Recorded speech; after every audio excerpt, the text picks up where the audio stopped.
హుజూర్ నగర్ పట్టణంలో అత్యంత చరిత్రాత్మకమైన రామాలయం దేవాలయంలో బతుకమ్మ సంబరాలు ఘనంగా నిర్వహించారు. తీరుకొప్పులతో బతుకమ్మలను అందంగా పేర్చారు మహిళలు.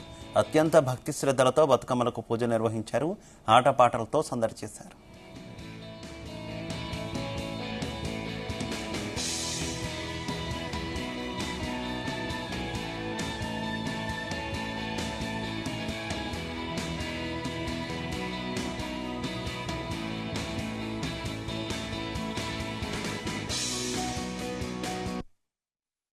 బతుకమ్మ పండుగ శుభాకాంక్షలు.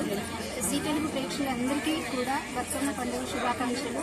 బతుకమ్మ అనేది ప్రతి ఒక్క మహిళకి చాలా ఆనందదాయకం. అలాగే ప్రతి ఒక్క మహిళ కూడా చాలా సంబరపడి ఎంతో ఉత్సాహంగా అందరూ పాల్గొంటూ ఉంటారనమాట. బతుకమ్మని అందరూ కూడా గౌరీ మాతని ఎంతగా పూజిస్తారో ఈ బతుకమ్మని చూస్తూ ఉంటే మనకి అర్థమవుతూ ఉంటుంది. ఇలాంటి అవకాశం ఇచ్చిన జీ తెలుగుకి మా ధన్యవాదాలు. మనం ఎక్కువ సెలబ్రేట్ చేసుకునేది మన తెలంగాణలో బతుకమ్మ. సో బతుకమ్మ అంటే పువ్వులకే పూజ ప్రపంచానికి, పువ్వులతో ఆట మన తెలంగాణది. సో అందుకే ఎక్కువ బతుకమ్మ అంటే చాలా మంది ఆడవాళ్ళు ఇష్టపడతారు. శ్రీమన్నారాయణ ఇది పురాతన గల గ్రామాలు. మేము చిన్నతనం నుంచి బతుకమ్మ ఆడడం అనేది మాకు ఇక్కడ వైశాఖులు కానీ గులాబు పేద ధనిక అని లేకుండా అందరం వచ్చి ఆడి పాడేవాళ్ళం.